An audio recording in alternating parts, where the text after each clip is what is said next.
welcome everyone. Thank you for taking time out of your busy days to enjoy this night with us as we talk about some exciting and probably scary items. My name is Todd Cusimano. I'm the town manager, and I wanted to introduce our forum, our panel today for our forum.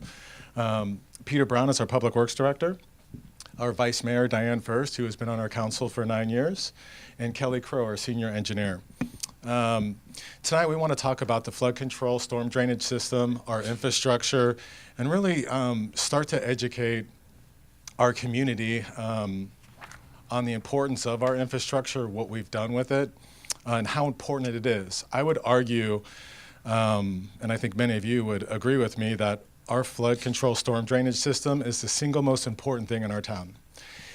It really started the conversation with council a year back on the conversation about the sales tax measure that is before us in June, and really started the discussion of how big of a problem is it and what are we going to do to continue to ensure the safety of our community over the future decades. A lot has happened, I think, as new members in our community. They haven't had flood issues for decades, and it's because of the work that we've done over the years. We have some power players in this room that are on our flood board who have been in our community for many decades, and please add to this conversation because you definitely have something to add. We are recording this forum today, and it's to share with our community today and for years to come. It's really important. In 1982 was really the last major event that devastated our town, and we're going to talk about it.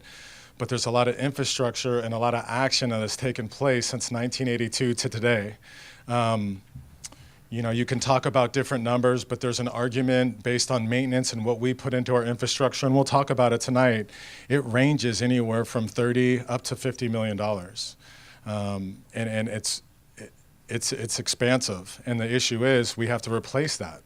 It's becoming old, and we have to plan for the future. I want you to think about, when you listen to the panel tonight, talk about our infrastructure, what our plan is to maintain it and improve it over the next decade.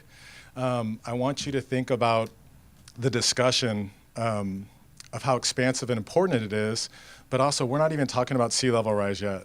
This conversation, 90% of the conversation tonight, we're not even talking about sea level rise. We're going to talk about it at the end of the forum because it's important, and we're going to share with you what we're doing. This is all about long-term strategies. Identify what the problem is and what our vulnerabilities are, what are our options and our solution, and how are we going to attack it, right? We want to attack this, and we want to do it as a community, and so that's what this is about. And I'm really excited to share the expertise of our panel, but also some of you in this room. And so please, again, when we get to the question and answers, if you have something to add, please share your vast experience with us. I'm going to start off with Vice Mayor First.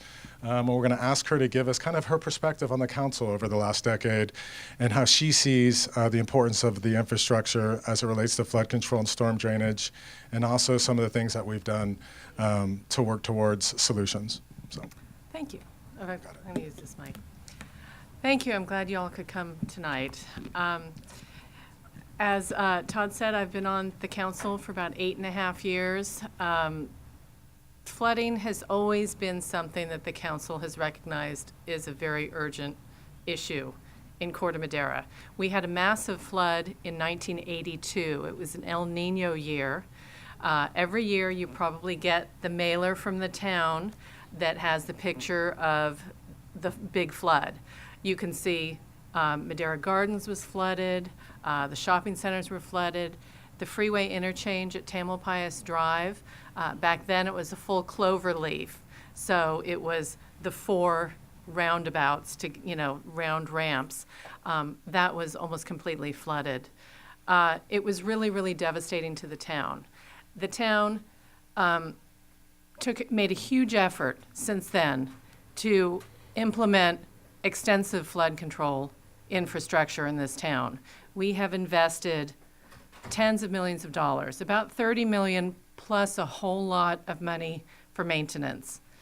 You probably don't realize it because we haven't flooded. You all saw the news about San Anselmo back in 2005 and how devastating that was to their downtown. That could have been us, but it wasn't because we've invested so much money into our flood control system. But it's expensive to maintain. A lot of that, it dates back to the late 1980s, and we need to replace major parts. It takes constant maintenance, and we need to expand it. With sea level rise and increased storms, it's a big issue for our town. So we need to have a conversation about how much we are facing. And anyway, this is the first part of that conversation. I want to talk just very quickly about the geography of our town. If you look back, especially one of those black and white photos in the back, take a look at the one all the way on the left if you can. It's a view of Corte Madera from the bay. Much of Corte Madera is extremely flat. It was all marshland. And then, of course, we have the hills leading up towards Ring Mountain on one side and Mount Tam on the other. But all of the flats is really very close to sea level, and about 33% of our homes are in a FEMA flood zone. That's huge vulnerability that we're dealing with. There are two ways that we flood. One is due to the tidal flooding, especially king tides. King tides are happen when the moon and the sun and everything is just in a particular lineup, and it's the biggest tides we have. They're called king tides. Those can be very devastating, but if you couple those with major downpour that overwhelms our storm drain system, that is the most devastating to our town. So we can have tidal flooding, we can have excessive rainfall, couple them together, and that is the worst case scenario. The FEMA maps that I mentioned, that about a third of our homes are in the flood zone, FEMA maps don't even indicate sea level rise. That's something we need to take into consideration also. So we'll talk about that a little bit later in the presentation. About our infrastructure, as you walk around town, you might come across these big pump stations behind chain link fence and think, well, what's that? We have 10 pump stations around town, 15 flood gates, most or all of which are computerized. But what you might not realize is we have 6 retention basins. We also have 1 detention basin. Ross Valley's been struggling to build 1 retention basin. It's taken them years, and it still isn't built. We have 6 plus a detention basin, which is a dry type of retention basin. I wanted to mention that the county recently, last year, completed a sea level rise vulnerability assessment. It's really kind of scary reading. Our town is very vulnerable. We've got a lot of homes, businesses, and infrastructure that is within the area that they expect to be inundated if we don't take measures. You can get to that by going to the county website. You can search Marin Bay Wave. All one word is kind of the name of the program. I believe the website is Marin SLR for sea level rise. Just Google any of those or go to the county planning department website, and I'm sure you can find it. So just last thought, I want to reiterate that like what San Anselmo saw, that could be us. We could flood again. We have been lucky in that our infrastructure that we have invested so much in has held. That's thanks to the Public Works Department. But we need to not lose sight of what we're facing and the fact that we need to continue to invest in maintenance and replace old equipment, but we also need to look towards advancing and expanding our flood control system. So, thank you. Thank you for that intro, Vice Mayor First, and welcome everyone. It's a pleasure to be here. I'm going to spend a few moments on the next few slides, and then I'll turn it over to Kelly for some of the detailed information. One question I got today, and I think this is a great time to go ahead and just expand on it, was what exactly is a king tide? We hear the term all the time, but just so that you all know, everybody in the audience, so what happens in the winter is that as the sun, as the earth, I think it's the earth that moves around the sun, in the winter, the sun is actually closest to the earth, or the earth is closest to the sun. So even though the southern hemisphere is facing the sun, the actual distance between the earth and the sun is the greatest. So that means that the gravitational pull from the sun on things like bodies of water and ocean is the most intense. What happens during full moons in the winter is king tides. So that's kind of the shortest way to explain it. So we've got the gravitational pull of the moon and the gravitational pull of the sun maximized in the wintertime during a full moon, and that's what makes our fluctuation in tides the greatest. So you'll never see a king tide in July because it's the furthest away. The Earth is furthest away in its orbit. So I think it's a little interesting. Geographical factoid. Yeah. So here is the flood hazard map from FEMA, the Federal Emergency Management Agency. They spend a lot of time dealing with this kind of thing, and this is a map that I think has recently been updated, but it kind of shows where the federal authority on this has delineated our community in terms of flood exposure. I know that Kelly was involved quite closely in the recent updates of this map, and through his detailed review, what was it, 40 some odd homes? Yeah, around 40. Around 40 homes, the federal designation put them in the floodplain, and Kelly's like, I think we have some better information than that, so he got back to them with the actual elevation of those homes, and then, of course, that benefited those homeowners. When they're outside the floodplain, the flood insurance requirements change. So we pay attention to this stuff in great detail. Another map to look at, and this kind of goes to Vice Mayor First's point, there's a lot of different tools out there, and I invite you to use this one. If you Google Our Coast, Our Future, there is a mapping tool that is very easy to use, and I'll just kind of show you what I did here. I picked, you can pick flooding, you can pick different scenarios, but what I picked here is flood potential. I know we all very familiar with the metric system. This is, I think, 20 and 50 centimeters. 50 centimeters is around 20 inches, so a foot and a half or so. So I picked a foot and a half scenario of sea level rise. And then over here, I picked during a king tide. So you can create your own scenarios to see what the current projections are for impacts to our community. A little hard to see, but if you zoom in here, you can kind of get a better look at the two different colors represent the minimum and maximum level of inundation based on the scenarios that I picked. And so, Corte Madera is right in the heart of exposure here. And so this is something we're very aware of, and this is the point that Vice Mayor First was talking about is, our flood control system and our flood control infrastructure can do a great deal of things to preserve us from king's tides and deluge from rainstorms, but we haven't really begun to address what we're doing about sea level rise.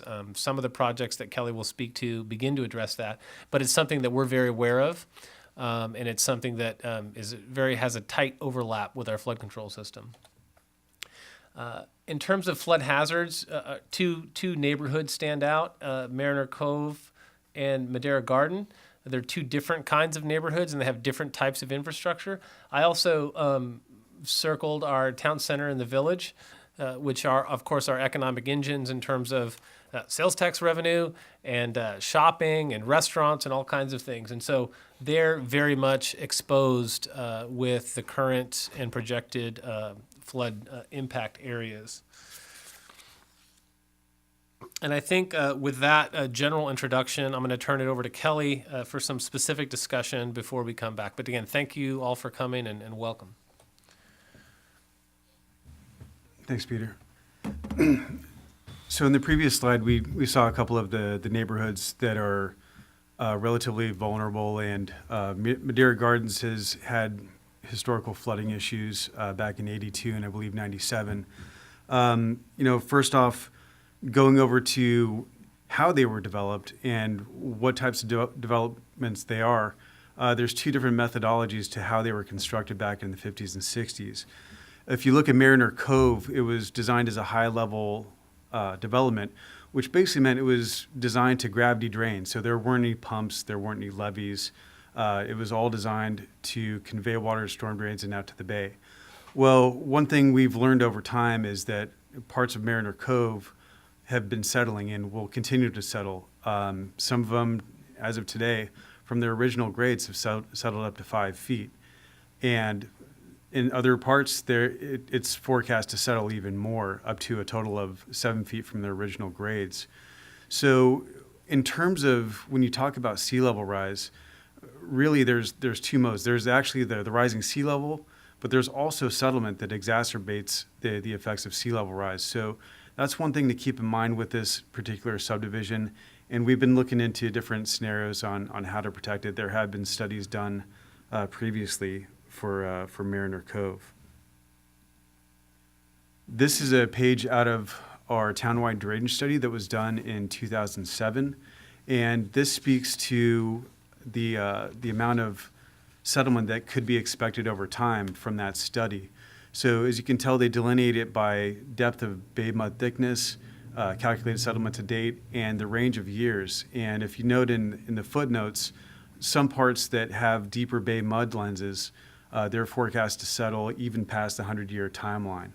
So as you can see, at the top of Goldenhine Passage by Ebb Tide Passage out in that area, you have the deeper parts of bay mud. So it's forecast to settle even past the 100-year range. Madeira Gardens and also Marina Village, they were both designed as low-level developments. So not as much fill was placed on those as Mariner Cove, and the depth of fill is really what's exacerbating the settlement over Mariner Cove. So whereas the low-level developments, they don't suffer as much from settlement, they do have their challenges, meaning that when they were ultimately designed, they were levee protected, they used pump stations, they used tide gates, and more importantly, they built, actually in the 50s, it was kind of a revolutionary thought to actually build retention basins. So, for example, in Madeira Gardens, Lagoon 1 and Lagoon 2 are both actual functional retention basins. So what that means is before storm events, they're drawn down to certain levels, so they provide capacity for the stormwater runoff that comes down from the hills. And ultimately, it makes its way into High Canal, which then is routed to a High Canal pump station, which ultimately pumps it to Corte Madera Creek. This slide shows the 10 watersheds that were a part of the original master drainage study that the town did in 1970. So it delineates it into 10 separate areas, and really, as it functions today, I kind of categorize these as bigger subgroups to where the pump stations are that they actually drain to. So Low Canal and Lagoon 1 are part of Watershed 1. Christmas Tree Hill and part of Chapman Park comprise a majority of Watershed 3. What's tributary to Lagoon 2, Marquardt Lagoon, that portion of Madeira Gardens is right here, and that's Watershed 2. 1, 2, and 3 really are the watersheds that are tributary to High Canal Pump Station. Watershed 1, it's routed through obviously Low Canal to Lagoon 1, detains there, then is either let out by gates or pumped out into High Canal. Watershed 3 actually bypasses Lagoon 1 and goes straight into High Canal and down to High Canal Pump Station. Lagoon 2 is detained by Lagoon 2 in Watershed 2, then it's pumped out. If you've been down High Canal Path, you'll see a pump station on the right as you go towards Sandra Market Trail, and that's what controls the elevations in Lagoon 2. So all three of those watersheds are part of what I'll call the High Canal Pump Station tributary area. Another interesting point about the different watersheds is we do have a few watersheds that cross Highway 101, which means there are pipes, there are culverts there is infrastructure that crosses 101, and those are Watersheds 9 to the north, 4, and 6. So with Watershed 4, and I'll just go numerically just for simplicity, it's somewhat split up on how Watershed 4 drains. Ultimately, Watershed 4 makes its way down to Shorebird Marsh. Same thing with Watershed 5, Marina Village. Marina Village is its own contained area. It's routed to Marina Village Pump Station, but it's also pumped down to Canal, which makes its way into Shorebird Marsh. And so 4 and 5 are somewhat tied together. 4 is split up into 2 separate areas. There's a portion of 4 that crosses before the overpass, the Tamalpais overpass, and makes its way down to Canal, that's the name of the canal by the Village Shopping Center that makes its way down to Shorebird Marsh. Another part of Watershed 4 actually makes its way down by the I guess the old Best Western, and crosses through a box culvert underneath 101 directly into Shorebird Marsh. 6 is one of the larger watersheds in the whole system, and the western boundary starts up above Meadowsweet and portions of Casa Buena, then make their way, I believe it's a 36-inch pipe that crosses 101 and dumps out into San Clemente Creek, right around where Meadow Creek Station and Madeira del Presidio subdivision are. Then they make their way down San Clemente Creek to San Clemente Pump Station, which is it's about maybe 250 feet just south of Paradise Drive along Madeira del Presidio. Watershed 6 doesn't all drain to San Clemente Pump Station, which is one of the newer pump stations. I'll just backtrack a little bit. High Canal Pump Station, San Clemente are some of the newer pump stations in town. Watershed 6 is comprised, a portion of it is Mariner Cove. The difference here is that a portion of Watershed 6 doesn't go to High Canal, it goes directly to San Clemente Creek. But for our purposes, it all drains to San Clemente Creek. It just takes a little bit of a different route. So for us, we're analyzing, or we want to look at what drains to San Clemente Creek. Then just 7 and 8 are rather unique because they're not pump controlled. They're gravity fed to the bay. So Mariner Highlands and a portion of the eastern part of Mariner Cove actually drain by gravity. I'll get to the other part of Watershed 7 when I talk about future projects. And when we talk about Watershed 8, that's down by Marine Country Day, the open space to Ring Mountain. So it's less developed out there. There are culverts that go underneath Paradise Drive and directly drain to the bay. Watershed 9 up towards the north, as I referenced earlier, a part of Larkspur Industrial Way area makes its way underneath 101 and drains to Blackhead Lagoon. Just old history. One of the control gates is actually called Sizzler Gates for those that remember the Sizzler that was out there. That was a long time ago, and I don't think I ever made it to that Sizzler, but anyway. So it makes its way to Blackhead Lagoon, and that's where Lucky Drive Pump Station is, and that forces the water out across through an easement into Corte Madera Creek. 10, last but not least, is unique because it is controlled by the Redwood High School Pump Station. So that is Larkspur. Larkspur controls the Redwood High School Pump Station. There was somewhat of an issue a couple years ago that their pump station failed, and down in the western part of Madeira Gardens, there was some localized flooding due to the inability for the water to drain out through the pump station. So when we talk about coordinating with other agencies, this is one that we should be coordinating with Larkspur on to make sure that that pump station's has the capacity and has the ability to pump to keep our water flowing smoothly. So in a little bit more detail, I touched on some of the infrastructure that's in there. This slide really depicts where the names of the infrastructure and the locations. It goes from south to north. Shorebird Marsh over here, I think a lot of people know it's on the eastern side of 101, just north of the Village Shopping Center.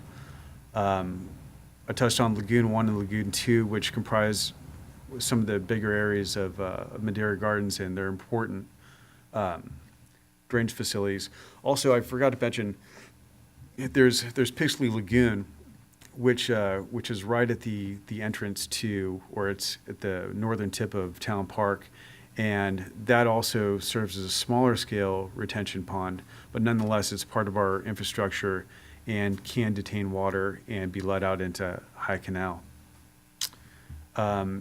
Obviously, High Canal is a very important feature for routing a lot of the water from Watersheds 1, 2, and 3 to High Canal Pump Station. And as I touched on earlier, Low Canal really feeds the water from Watershed 1, through a piping system underneath Tamalpais Drive and into Low Canal, which starts approximately, maybe 100 feet or so north of Tamalpais Drive. And you can see it. It's on the eastern boundary of Town Park, and it runs along Neil Cummins and the pathway up. Marina Village levee, or Marina Village pump station, and the retention pond out there. You may see that as you're driving down San Clemente, and you see the levee out there. You'll see the pump station, and essentially the levee rings around. And this was constructed as part of the Marina Village subdivision back in the early 50s. Interestingly enough, Diane mentioned that Meadow Creek Station, she alluded to the detention pond, the one detention pond that's actually dry. And, I'll just touch on this briefly, but that was constructed as part of the Meadow Creek Station development, and it was conditioned that they build this drainage infrastructure, which is a more common methodology for towns and municipalities to force development to control their drainage as a benefit of building their developments. You see it quite a bit. It's more prescribed in the stormwater permits now, but I have seen different municipalities require different levels of detention, either 2, 10, or 100-year detention levels. So this was actually built by the developer back in the late 80s, and it does serve as an active detention pond.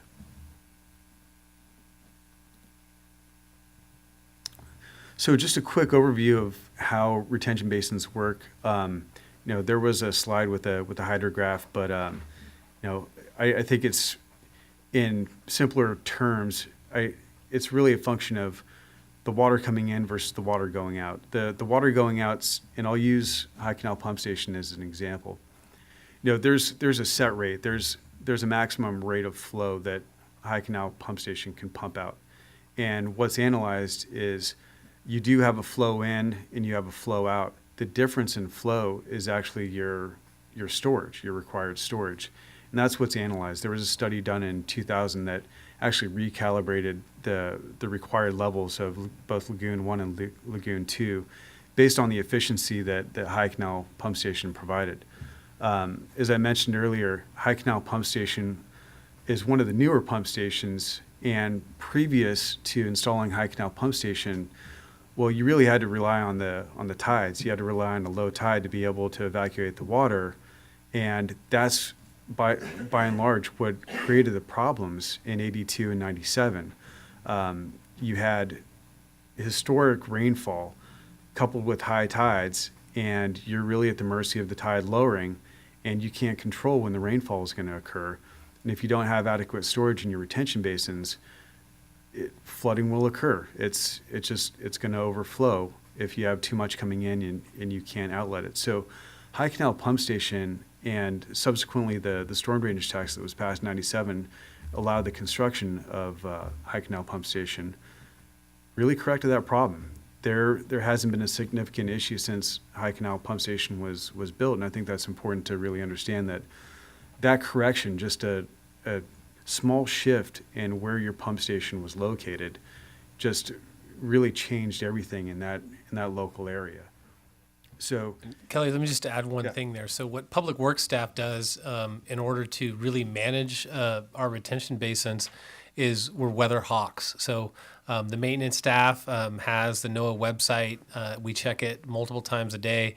We look at the long-term projections, and we really pay close attention to when we expect storm events. Kelly has a tide book on his desk. We know when the high and low tides are. And we manage those and really coordinate the two. So if we anticipate a significant rainfall, and for us at this location, and half an inch to an inch can be really significant in terms of over a short period of time, really filling up our system. So as Kelly mentioned earlier, one of the things we'll do when we anticipate that is we'll open our gates. If we have to, we'll turn on our pumps and we'll create capacity. We'll move water out into the bay in anticipation of the storm event.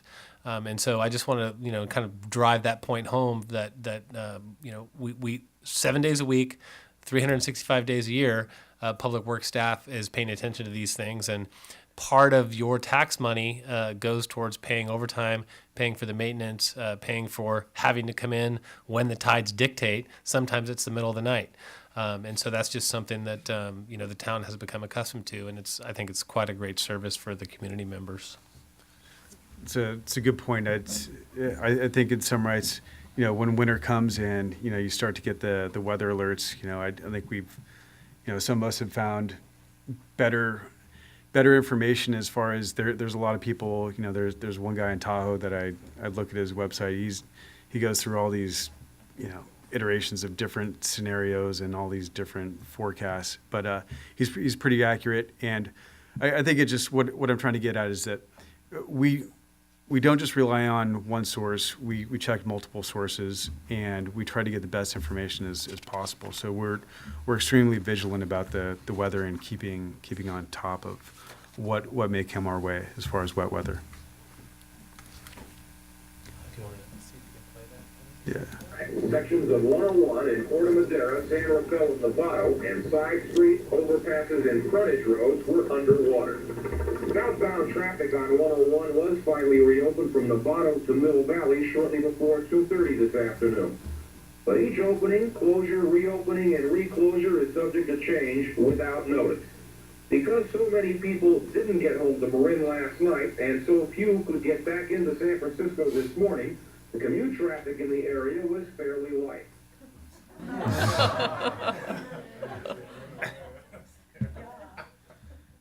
So obviously that was the 1982 floods, and just the extent of the flooding that occurred.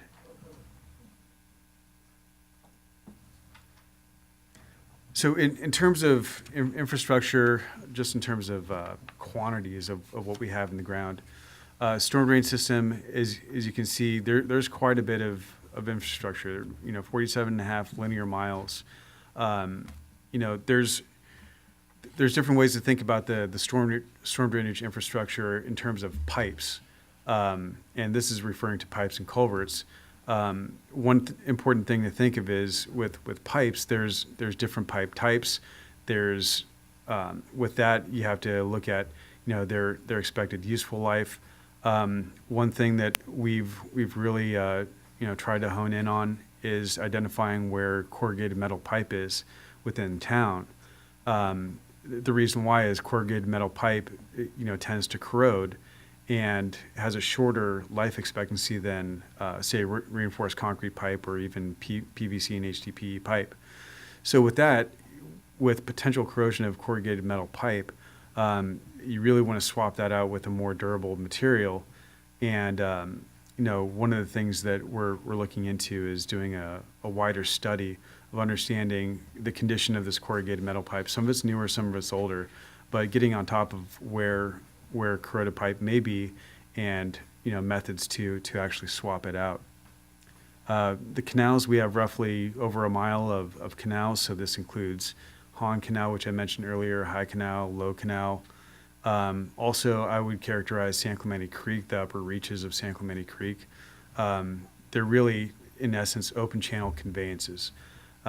So they're high capacity waterways, in a sense. Pump stations currently, We have about 11 pump stations. As I mentioned before, our High Canal pump station in San Clemente are some of the newer ones that we have. We've started to install smaller scale pump stations to alleviate some of the more common smaller scale local flooding issues. The most recent one was down on Golden Hind Passage by K Passage, and that's really helped out. In addition to the smaller scale pump stations, another method that we've been using is installing a slotted drain, which is a trench drain system in the curb and gutter system, and that's really designed to take care of a lot of the persistent curb ponding, especially in, say, Mariner Cove, where you have persistent curb ponding due to the settlement. You get bird bass, so to speak, and you could get wider flooding areas. So the slotted drain in the pump stations and improved storm drainage infrastructure is really working in conjunction with one another to solve the near-term flooding issues out there. Floodgates, we have about 15 floodgates, and as mentioned before, retention basins, we have about 6, and the Meadow Creek Station detention basin comprises the only dry detention basin that we have currently. In terms of flood projects that we have going on right now, we just recently completed a slotted drain project along Seawolf Passage and a portion of Golden Hind Passage, and that was approximately $660,000, $680,000.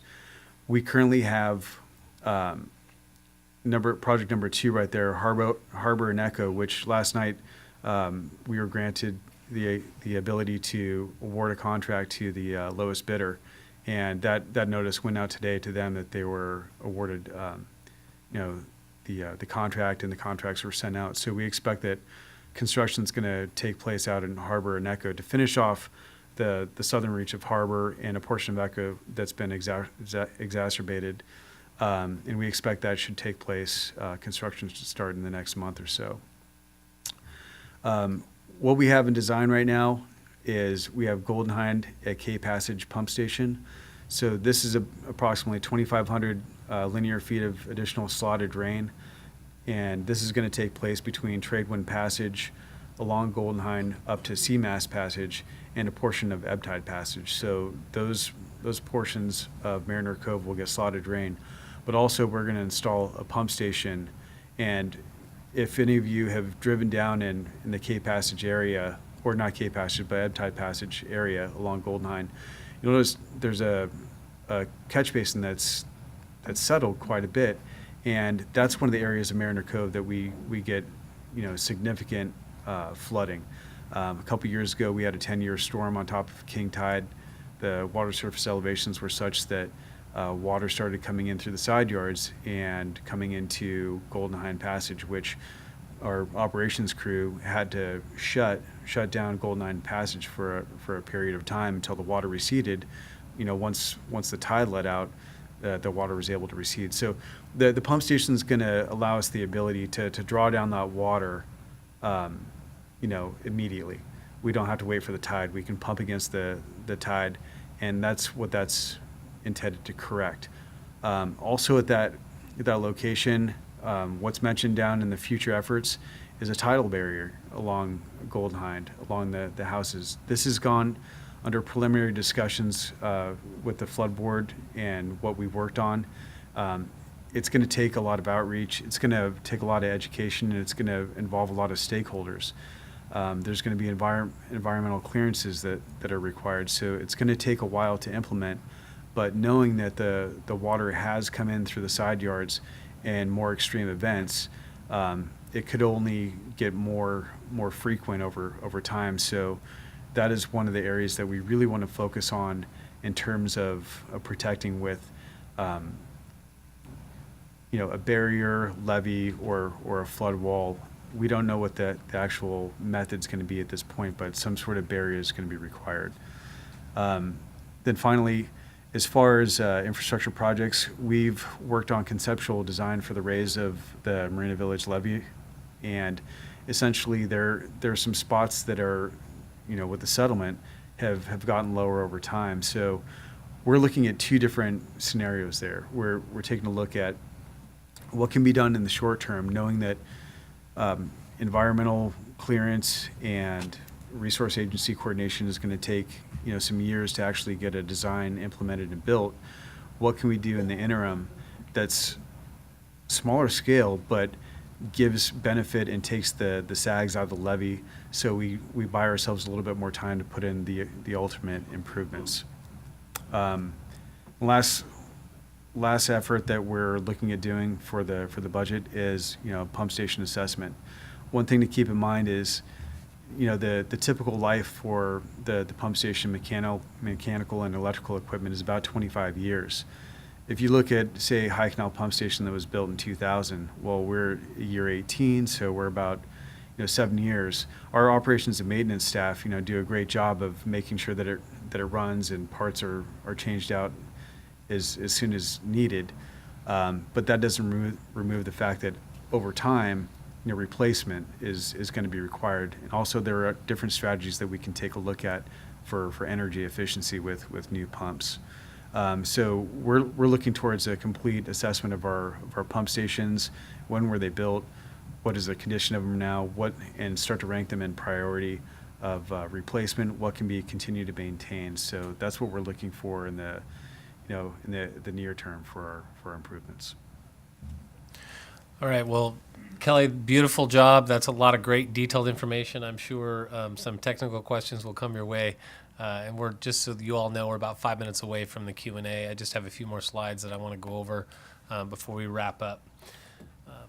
So in summary, the last little bit here, between early 80s and the present, the town really has done extensive flood control infrastructure development and construction. We have a few different funding sources that we've relied upon.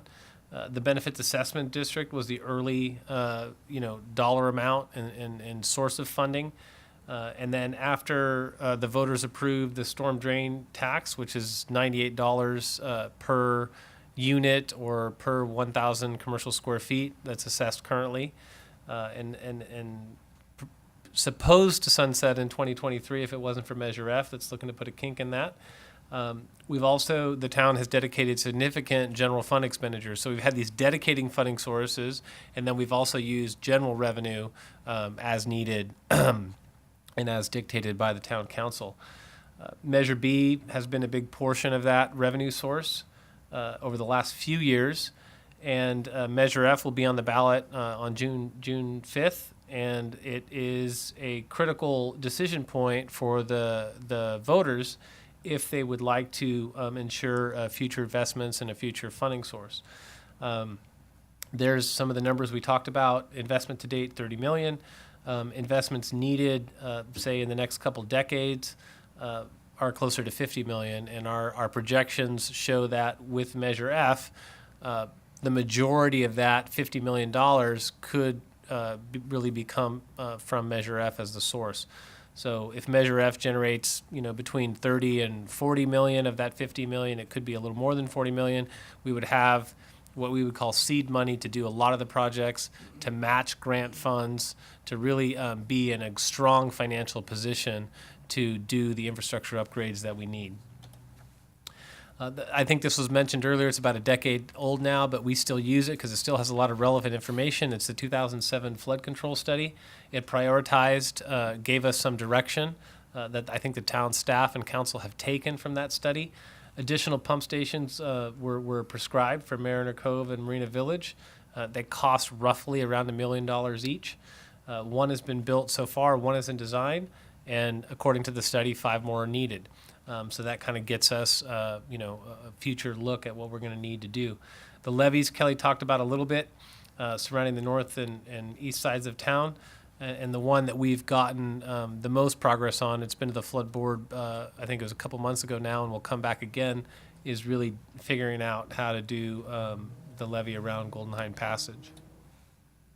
A few more summary slides. So the current system over the next, say, 2-3 years, we spend around $800,000 annually in terms of maintenance, and we went over. I think for me, this was a great opportunity to talk about the details of how much maintenance and how much time and how much staff time and parts replacement that we do in the current system.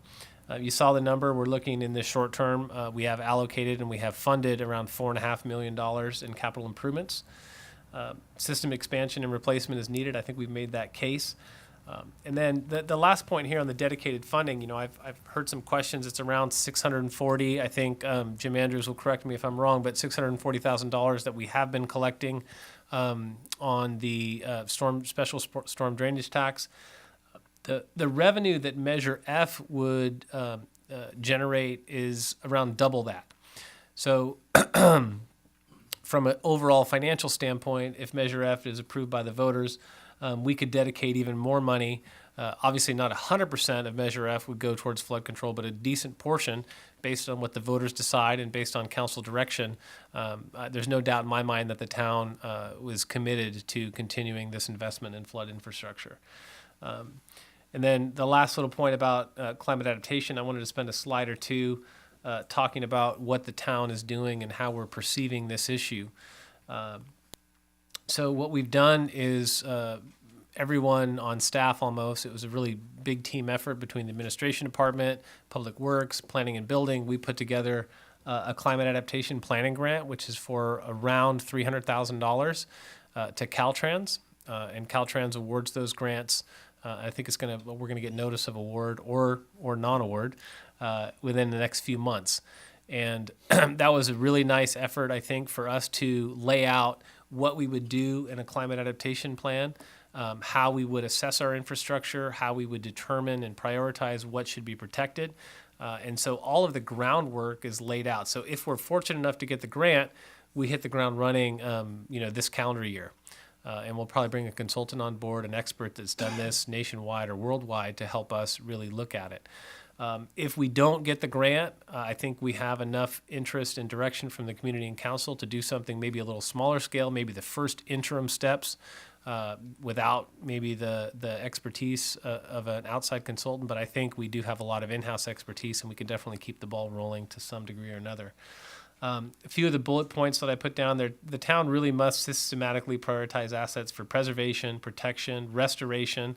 A lot of times marshland restoration and wetland restoration can provide a great buffer when it comes to sea level rise and tidal impacts, and so that's a great resource that we have. We can continue to do that. Retrofitting existing infrastructure, whether it's buildings or roads, to make them more resilient to things like king tides and inundations and sea level rise. And in some cases, managed retreat. So managed retreat is a term that basically captures what you say is, look, here's a piece of land or a piece of property or a piece of infrastructure that over the course of the next 10 to 20 years is going to be repeatedly impacted by something like sea level rise or king tides. It's not that valuable at its current use, and so maybe we want to turn it back into what it was before. Maybe it's a wetland restoration. It's some kind of a decision point that the council would make that say, we're not going to protect or preserve this, we're going to let it go. Those decisions are hard, but I think there's a few small opportunities in town where we may consider those. Nature-based solutions have worked around the nation and around the world in terms of really integrating how we improve our drainage systems, restore our creeks, restore things and use nature systems for filtration and cleanliness and really using that as an advantage. And so we would need to really determine which are our opportunities for doing that. And then when it comes to things like US 101 or Tamalpais Drive or Paradise Drive, our major transportation corridors, these are the kind of things that have so much value, the town center and the village, that they're worthy of protection, right? So those are the type of assets where you say, okay, this is very important. That's the reason why we sent the application to Caltrans, because Caltrans is extremely interested in protecting, transportation infrastructure in particular. Fortification is the solution to those. And then the last bullet point that I made about climate adaptation going beyond sea level rise, that just speaks to the fact that, the 2017 fire season is one that was exacerbated by drought and winds and extreme weather conditions.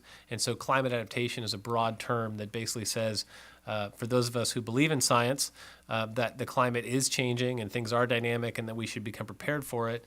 And so I just wanted to let you all know that from the town standpoint, and certainly from my standpoint, we're going to look beyond flood control. And so our climate adaptation plan will have non-flood control components in it because those are necessary. So in summary, flood control in itself is a complex problem that requires multi-pronged infrastructure. A lot of that is in place. More of it is needed, and what is in place needs to be restored and maintained and upgraded. These needs are costly. So we talk about a little town like Corte Madera, but with a need of $30 to $50 million. That is disproportional for the size of our town. But our geographic location and our current infrastructure kind of dictate that that's the case. And we are fortunate enough to get to the next bullet that some funding is available. In fact, a lot of the funding is available if Measure F passes. The town can really begin to prepare for a capital plan to invest property that really looks at a long-term way to improve our infrastructure with a somewhat guaranteed revenue stream. Community consensus is vital, and so I think this is something that's a philosophy of the town, it's a philosophy of the council, it's a philosophy of the town manager, that sometimes difficult decisions will need to be made, and we will always strive for consensus. I might also add that we don't always make everyone happy, but we try to do the most good for the most people. And so that's a guiding principle for those of us who are elected to represent you or who work on staff. And then projects that involve multiple jurisdictions, they add to the complexity. This could mean a lot of things. It could be how we partner with Larkspur on their pump stations, how we coordinate with Caltrans, how we deal with all the permitting agencies, Department of Fish and Wildlife, Fish and Game, FEMA, all these other regulatory bodies that we have to deal with, Regional Water Quality Control Board. It makes what you and I, as residents of Corte Madera, might think is a simple solution. Let's just do this. What's the problem? Well, welcome to some level of bureaucracy, and that those regulatory requirements, they add to the cost, and so time, permitting, all those kind of things are just something to be aware of. We're aware of them, but I think it's important for the community to be aware of them as well. So I believe that's all we have. We are definitely ready for a community discussion, questions and answers. I'm pleased with the presentation. I hope you are all as well. And we welcome any thoughts you may have. We'll start with Barbara. I asked to make a presentation. I want to let you know what you really did your homework very well. I've lived through all this time that you were talking, and you were just dead on center. You can really trust these people. My name is Barbara Becker. I live on Lagoon 1. We bought our house in 1972, so we're 45-year residents. My husband and I started the Lagoon Committee. We offered Marquardt Lagoon to come in with us, but their lagoon is so different from our lagoon, we decided that we would not end up with one big committee. So, but I will tell you that we're practically daily in contact with the Marquardts, and they want to know what's going on over here. I wanted to let you also know, some people always are wondering what I'm going to do next in town. About 2 years ago, the Corte Madera Inn wanted to fill in their pond at the motel. It's one of the smallest ponds in town. We are connected to it. I will tell you right now that I'm not for it and I'm not against it. But what was really important to me is to go back and think about what happened in 1982 with the floods. First of all, the water was not rising in the lagoon. The water was coming across our lawns from the street into the lagoon. So later on, I was on a committee that ended up with the Kennedy Jenks report, which was the problem was making the storm drains wider so it wasn't going down the streets. What's important to me now is that I went when there was a discussion about the lagoon, should it or should it not, and there were people that were very vociferous on both sides of the issue. I just want you to understand the issue. So what I did is I went to the town engineer at that time and I said, is it possible, if they want to fill in the lagoon, is it possible to put pipes through of sufficient capacity that we could still get Lagoon 1 drained out? What happened in the 82 floods is that the slide gate, which closes it off for the with a 10-foot culvert underneath 101, it had not been maintained correctly and it had rusted. It took over a year for the public works to get it open, and at that point it was like pulling the stopper in a bathtub, and it just went, it was gone by the next, all the flooding. Ms. Becker, I'm going to give you 1 more minute to drive the point home, and then we're going to go to someone else, if you don't mind. Okay, let me think of where I am. I just want you to know that the owners of the motel have offered to pay for the pipes and the design. And what I did is I went back to the town engineer and I asked him to talk to the family, would they be willing to replace the slide gate, because the slide gate is now over 20 years old. They have said yes. This is a gift. It's a win-win situation for the town, and I would like you to think very carefully what goes on from here. That's it. Great. Thank you And so much. It's for the residents who have not been here since the 82 floods. Thank you for that. Does anyone else have? Yes. Yeah. Just very specifically, I was actually going to ask a small question of Kelly on that same topic. I think you mentioned a pipe that goes under 101, but then none of the maps incorporate that little water feature behind the hotel as part of the system. Is it part of the system or isn't it? Does it work or doesn't it? Well, I mean, obviously for capacity reasons, I think you're referring to Edgewater Lagoon, behind the Best Western. The little water feature behind Best Western, does it Yeah. connect to Storebird Marsh or not? It doesn't. Shorebird Marsh. It doesn't connect to Shorebird Marsh. It does. It's tributary to Watershed 1 and Lagoon 1. So it has capacity of about 0.6 acre feet, which is relatively small. But it's tributary. If we go back one slide. So it's actually tributary to Watershed 1. So there, as I understand, there was a trial, our former town engineer, Dave Bracken, and former director of field maintenance operations, Kevin Kramer, they did a test to see if Edgewater or Lagoon 1 could drain to Shorebird Marsh. And what they found was Shorebird Marsh had to be really, really low and Lagoon 1 had to be really, really high. The elevation differences just didn't work, that you could drain backwards. So what they really learned was that Lagoon 1 is really its own, kind of confined watershed.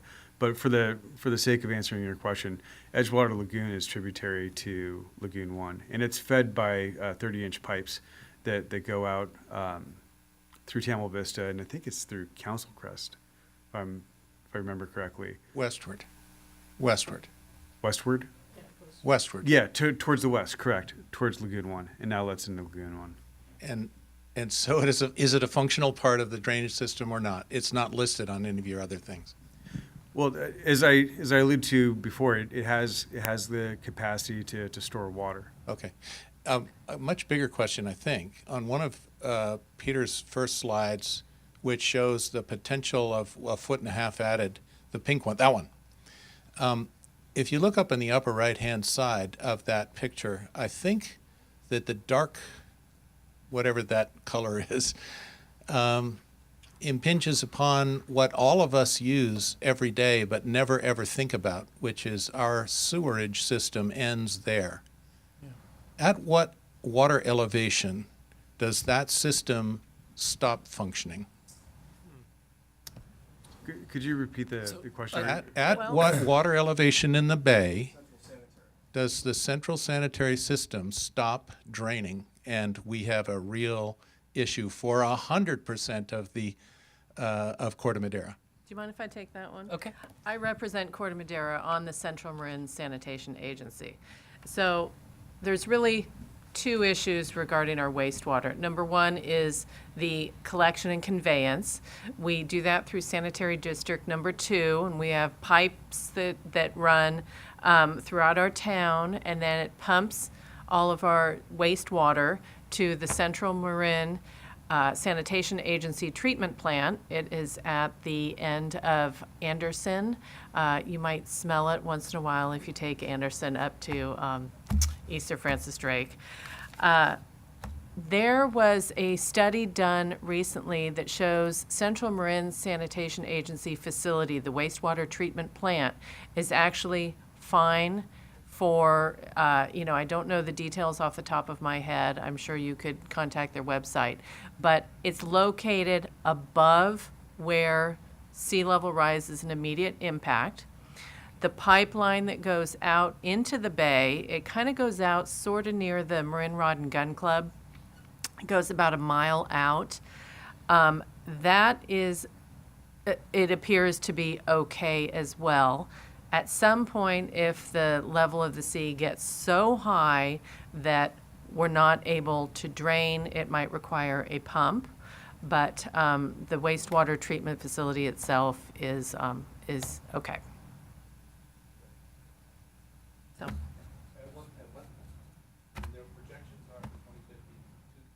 Yeah, so we're looking, It's okay. the elevation of CMSA is more in the 20 to 25 feet range. So it's way, way above any sea level rise impact.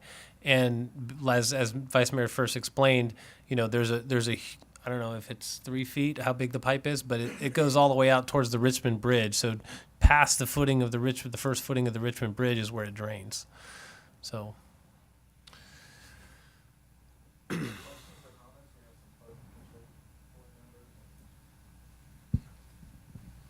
I congratulate Carol Berg. I live on Yellow Street, and I've been a resident, our same home, for 40 years, and I lived through the 82 and 79. And my neighbors were taking boats on harbor, which was flooded, to the market because they couldn't get out. My children couldn't get home from school, and they had to be driven in a truck that could get through the flood. So it's really significant, the improvements that have been made. But the other question I ask, are other streets going to be getting the same drains as Harbor has, the newer drains? Is that programmed? Such as Yeah, Yolo and Edgemar and... So what we're doing is we've been working with the flood board to prioritize the streets that would actually get the treatments for the slotted drain. Back in the 2007 flood control study, there was a curb ponding map that was done. So there were staff and consultants that went out and measured the actual extent of the curb ponding. So right now, as we have it, some of the criteria that we use to rank the projects and prioritize them are, is the street a major thoroughfare? Are there a lot of cars, a lot of vehicles that use the street? What's the significance of the curb ponding? Is it just one localized area, or is it a whole street? And how far does it spread out into the traveled way? One thing that we've seen is, when you go back to ebb tide at Golden Hind, you could have the street closed for periods of a time. So those are some of the things that we try to look at. And obviously with the treatment for curb ponding, we want to take care of as much as we can, but we have been ranking them and prioritize them. So, right now, Harbor and Echo, given that that's at the throat of Marina Village, that's a very important piece to complete. As far as Yolo, I don't have a time frame on when Yolo might get the treatment. But beyond Yolo, we're looking at Golden Hind and ebb tide is the next project. Then beyond there are a couple areas in Mariner Cove that we're looking to that are really hampered by settlement, tree roots that have caused localized flooding, and we look at it also in terms of how long does the flooding stay there.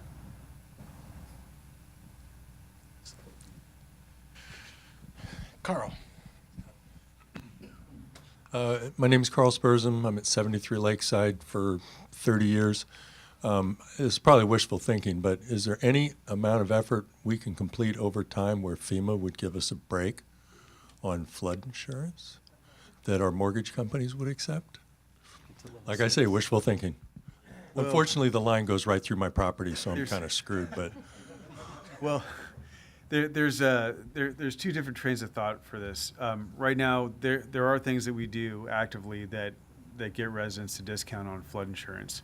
The actual methods to going through and getting neighborhoods removed from the FEMA flood zone, you have to do it to their standards, and their standards are really stringent. And in order to remove Madeira Gardens from the FEMA maps, you'd have to essentially create a levee system that was to FEMA standards. They're ringed around. It's pretty much Lucky Drive connecting to 101. You'd probably have to beef up the levee going down towards Santa Marca Trail, and really protect that to their standards. And you may have to go 3 feet above the base flood elevation to do it. So it's a lot of, it would be a huge effort to remove that. So what we've done in the past and are currently doing to at least hedge the effects of the FEMA or the NFIP flood insurance premiums, we're participants in the community rating system through FEMA. And so what we do is, staff actively throughout the year performs activities. The flood outreach flyer that we send every year, for those of you in Madeira Gardens and portions of Madeira or Mariner Cove, you may have received special letters in addition to the flood flyer. That's all related to the community rating system through FEMA, and those are our outreach projects. There's a lot of other things that we do throughout the year, but those are examples when you see those. What that does is we get scored and we get a ranking. We get a certification from FEMA as a different class. The way the classes work is a class 10 is the lowest, means you don't get a flood insurance discount. Then it works in tiers, 5% each grade you make up. So right now we're at a class 7. We had our 5-year verification visit last May. So we're up to date with our class 7. What that means is you get a 15% discount if you have an NFIP flood insurance policy. So it doesn't completely remove the flood insurance requirement, but it does give a hedge on the increasing flood insurance premiums that you get from FEMA. One thing, it was mentioned earlier about the new FEMA maps and what we've done as a town to correct some of the errors or some of the anomalies that we were seeing in some residences that were previously not mapped in the flood zone. Then through the map change, they were mapped in. If you're on that border, and we've sent outreach letters back in 2016, that if you're on that border of the floodplain line, there are options for you. There's a process, called the letter of map correction. If you're visibly out and you can see on a floodplain, don't hesitate to ask staff. We can, look at Marin map. We can look at the flood maps and help you determine, whether it would be a good candidate to be out as shown. But I've personally helped residents look at the maps and make a determination whether they were going to file a LOMA out as shown.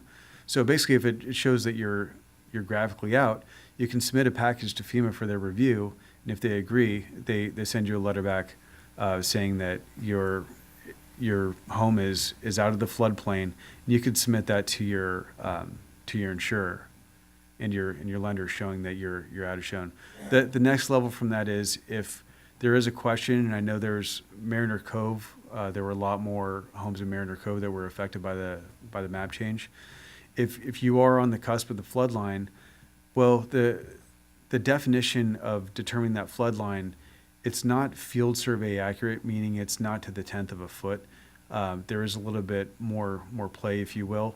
So one thing that is available to you as an option is to hire a surveyor to get an elevation certificate. One thing that we've recommended is if there are multiple homes that think that they're candidates to be out, but they're not out as shown, and they believe they might be able to get an elevation certificate, pull together to hire a survey to do multiple homes at one. Try to get the economy of scale to work in your favor to get multiple elevation certificates completed. It's a similar process to the Loma as shown. It's just a little bit more involved in the fact that you have to get the elevation certificate and submit that if it is in fact shown that you're out of the floodplain. So those are options available to you, and just an example of some of the hedges that we have built in. And we are close to 6, right? A 6 rating? We're very close. We are close. We got really close on the verification visit, and there is an opportunity for a credit modification. One thing in the early warning activity, I believe it's 610 in CRS talk. We're really close. We need to coordinate and make sure that they're really particular on prerequisites. So there was one prerequisite that wasn't fulfilled, and for that they wouldn't allow the extra 200 some odd points that would have gotten us over the hump. But next opportunity, we're going to make sure that that is staffed. So there are opportunities to get up to a Class 6. A Class 6 obviously would be 20% discount. So we try to stay on top of it and really, really fight for those points. I really rolled up my sleeves on the last verification visit and came up a little bit short on that. But that is something that we look to as a possible credit modification to get down to a 6. Any other questions? Was this helpful, this information? Is there a better way to tell the story? Or do you think this is a good, if we put this on our website and we really push people to the website and we make the PowerPoint available, do you think that's a good start at least? Because I really look at this thing of, this is a much broader conversation over the coming years, right? It's where are we at? What's our infrastructure?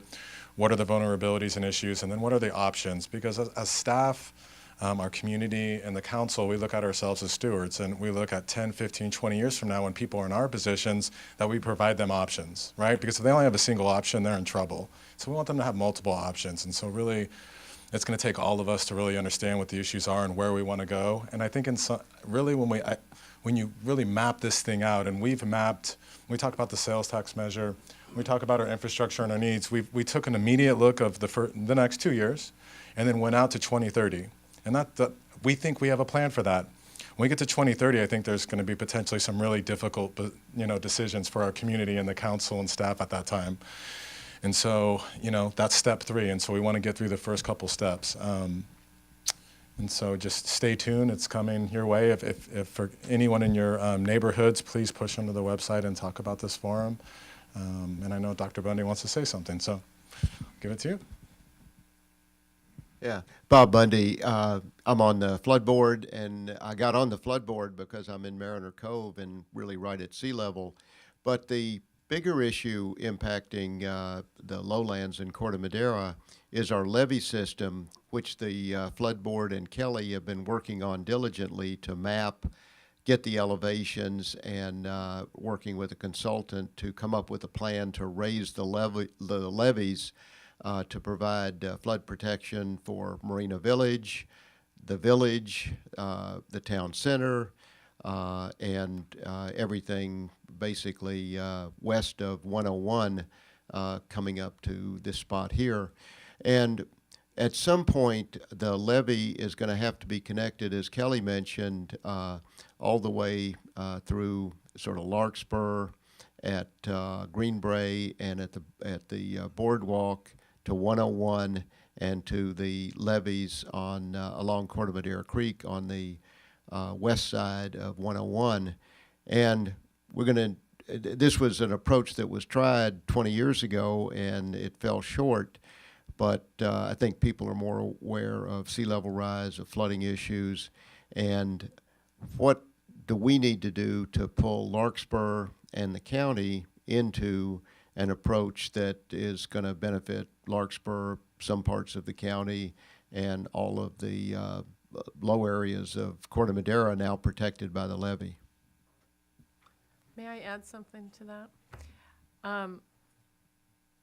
I think Bob is exactly right that it's going to need to be a solution that brings all the communities together Corte Madera, Larkspur, the county, but also Caltrans, the regulatory agencies. It's not going to be easy. Look at what's happened in Ross Valley as they try to build one retention basin. You know, you have people kind of in different camps fighting each other. I certainly hope that doesn't happen in Corte Madera. I think so far we have really gathered round and recognized the need for this serious investment in infrastructure, and I hope that continues. It's going to take not just a lot of money, but it's going to take a lot of discussions about where we build things. And this isn't always the most attractive infrastructure. We don't necessarily want to see a levee here, or we don't want to see a pump station built here because it's going to be right next to our front garden or something. But for the benefit of the greater community, it's going to be something that some of us are just going to need to kind of accept. And anyway, that's my hope, is that we can be in this together and work together to create the infrastructure we need to protect all of us. Yeah, and the only thing I would add to that, and I know we're winding down, we might cut y'all loose here pretty soon. But the thing I would add to that, Dr. Bundy, is relationships and awareness. So the awareness is building, as you mentioned. I know at the staff level, I've been partnering a lot with folks at the county and at Larkspur, CMSA, Caltrans. So the fact that we have those good working relationships really sets us up for success in those partnerships. And the same thing happens, at the council level. I know the mayors and the councils of the Marin County cities, they get together on a regular basis, and I think we're all kind of aware of the issues we share. And I'd like for this one to be elevated as well as one that we can really partner with our neighboring jurisdictions. Just to add to that, when we talk about the consolidations of police and fire, with Larkspur specifically, we're married to them, and I know, and there's something that goes with that. When you're totally married to someone in everything you do, the unfunded liabilities, service delivery, we're talking about public safety, you really form those bonds, and it forces you as government to work together. And that's good. As residents, you want that of your staff. And so I'm going to show this to your wife, Megan, Todd. Yeah, I have 4 kids. That would be expensive. And so we have strong relationships, and for us, our message then of what are the issues for us, and this is at the forefront. We're talking about this, and so I think we're positioned well that way. But it's going to be, I think when you talk about that levee, that conversation, because really we're talking about our infrastructure right now, getting it ready, but that levee conversation is going to come closer to that 2030. So we have really 10 years to really focus on that. What does it look like? What's our plan, and how are we going to attack it? And take it in steps, but not just make that decision and go, a year from now, we need to figure it out. This is going to be a much broader conversation. And as we work our way, it's preparing our infrastructure for something like that. So. Thank you. No, it's good. I like it. Following on Dr. Bundy's question, I understand that Roger Leventhal and others from the county are exploring horizontal levees, not just the traditional sort of pile up the dirt in a narrow hump. And you mentioned nature-based solutions in one of the last slides, Peter. Are you actually thinking about and exploring horizontal levees, that is, creating additional marsh outside of the edge of town right now on the shallow territory that would be the first sponge to absorb king tides and protect the town? I wouldn't say specifically, but I think the nice thing about being in this beginning stage is everything's on the table. So, one of the things that's really nice when you begin this kind of assessment is you can look around and see what's been successful in other places. We're not the first ones to tackle this issue. The Dutch are the world's experts. There's some parts of China and Vietnam and India that have really advanced infrastructure that deal with the interface between the land and the sea. There's all kinds of great examples out there. The horizontal levee is another one. So, for me, as long as I'm in this position, I'm going to keep an open mind and really consider all of the potential solutions that we can look at. Thanks. Sorry, just one question. The Lagoon 1 and Lagoon 2, is there any plan to to dredge, to make it and is there any reason for do that, to make it deeper, so the water you have more water to be. Yeah, we were actually just discussing that the other day. That's, as I understand it, it has been done in the past. I don't know when the last time was. Barbara, you may know. No, ours hasn't been dredged. Marquardt was a more Marquardt. shallow lagoon to begin with and has a wood and grass problem. Be on the mic. Microphone. That's one of the reasons why we aren't exactly the same. We have not been, we've requested, but Barbara, microphone, please. I don't have eyes in the back of my head. I think Yeah, no, that's great, because ultimately it's a basin over time. You get the sediment and the silt coming down from the hills, filling into the bottom. That reduces ultimate capacity. I mean, you could control it by lowering the levels a little bit more, but restoring the capacity and dredging them out. It takes permitting to do that, but that is something that ultimately over time it has to be dredged out to maintain that capacity. the worst part is where Low Canal comes into our lagoon. So we're not going to do any speaking without the microphones because we're recording this, and then if you're not on the mic, then it's just silence for anyone watching.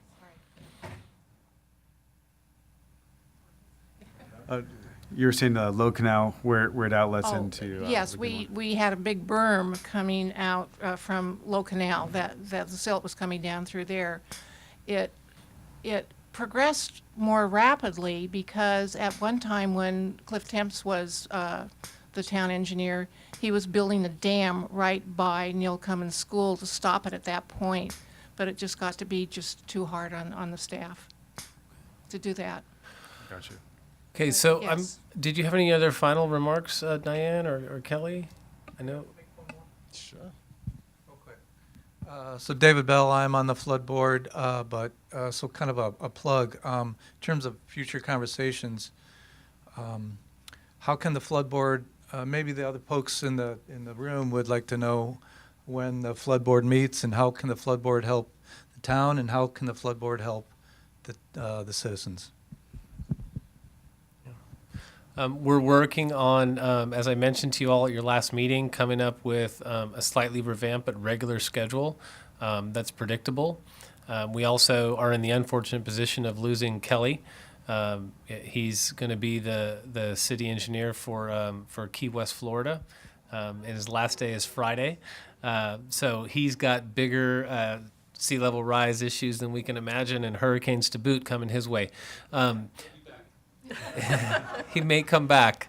But the point being, we'll update the flood board website. I think it's a great thing to think about. We have a great resource and a lot of knowledgeable folks in the flood board, and we do run all of these issues through them and get their comment and feedback. And that certainly helps the council with the decisions that they get to make in terms of investment. And so we'll continue to use the flood board as a resource. And because we're in that flux in terms of coming up with a regular meeting schedule and new staff that is going to come on board and staff the flood board, those things are in transition right now. But we'll continue to rely on those. If I could just expound on that just a little bit real quick, just with my involvement as staff liaison to the flood board, one thing that can also help is, more participation from the general public in the flood board meetings. Even, everyone's email address, staff liaison, the flood board members, their information, email addresses are on the town website. And it'd be really helpful to get more information just so they can start to shape and steer meetings and see where everybody's, focus area would like to be, or if there are special problems that you want to talk about, or if there's something that wants to be explored. As Peter mentioned, we, for the last 3 years, we had met monthly. We're going to shift that just slightly, but the whole goal is it is a forum for everybody. It's an open public meeting. sometimes the night meetings aren't, available for everybody. We have busy lives, but absolutely contact staff, contact the flood board members. I think we've all been open to answering questions or at least bringing them to a future agenda. So that partnership between the general public, the flood board is an advisory board to the town council and staff. More participation can really help gauge and shape future events. Yeah, I wanted to follow up on what David Kuhnhart had asked about the horizontal levees. And I agree with Peter that this is a big issue. This is something that benefits Corte Madera, these wetlands that we have that are east of 101. Unfortunately, they do serve as a horizontal levee, but they are also eroding at a somewhat alarming rate. And BCDC did a study on that a couple of years ago and talked about trying to harden the outer edges or potentially create more wetlands out there. But this is really something that's going to take regional effort, probably maybe some grant funds from Measure AA that passed a few years ago. And we really need to pay attention to that, but it's not something that Corte Madera or even Marin County can necessarily take on alone. And I wanted to follow up on my comment about the levees. While they need to be expanded and connect up with 101 and go through the northern part of Larkspur at Greenbrae and the boardwalk, what Kelly has been doing is mapping the existing levees that currently protect much of lowland Corte Madera where they've subsided, and are looking at strategies in the short run to be able to continue to provide protection while we look at much longer term protection measures for Corte Madera. Okay, well, thank you, everyone. I just one last closing comment, and if you, go ahead. You take it before I do. Okay. I wanted to once again thank everybody for coming, and those of you that are watching at home, thank you for that. This is the first part of the conversation that the town will be having. We have been working on this for a long time, but it's a renewed effort to deal with some new challenges. Unfortunately, there's not a whole lot of money available to tackle these challenges. If you think about it, every city that is on San Francisco Bay is grappling with the same issues. And then every city along the coast, both the Pacific coast and the Atlantic, and a lot of cities in between. This is a big issue. There's really very little in federal funds, very little in state funds. We're kind of on our own. So, and we are a small town, don't forget that. So we need to figure out how we're going to prioritize our investments, how we can maybe use some of our local money as seed money and go out and try to get some of those few grants that are available and that will come available over the coming years. I think we are blessed with a really great Public Works Department. Like Peter described, and Kelly, they are on it 24/7, 365 days a year, 366 on leap year. Really, they are on it. And they do a great job with infrastructure. They do a great job with advanced planning for king tides and storms. So I want to thank you guys for what you do and your crew. But we're going to need to give you more money, more personnel, and really try to tackle this to protect our town. We've talked a lot about 3 neighborhoods: Mariner Cove, Marina Village, and Madeira Gardens. But those of you that don't live in any of those 3 neighborhoods, you're going to be affected also, whether you live in a flood zone or not, because a lot of our infrastructure, our transportation, our shopping centers, which are the economic engines of this town, they will be affected. The schools, lots of infrastructure, fire stations, think about it. So this really is a town-wide problem. It's not just for the residents in those 3 neighborhoods. Thank you. Lastly, just in closing, thank you, everybody. Just not to be overly dramatic, but people outside our community think they know what our issues are in Corte Madera, and I'm just here to tell you, this is at the top of the list. This is one of the most important things today. I mean, we're at a key point over the next year to make some fiscal decisions and decisions as a town and a community of how we're going to attack this. We're either going to attack it and be prepared, or we're going to be trying to chase our tails and catch this thing from behind, which will be problematic. And the second part is fiscal sustainability. So as you move forward, this is an important forum. This is an important conversation for our community. But there's also another side of the story, and it's fiscal sustainability. So everything we do as a town, it's based on that. Pension reform, service delivery, not just meeting the needs today, but solving the problem over the next coming decades. There's extraordinary reforms and efforts going on in this town right now that other towns and cities aren't doing in the state of California.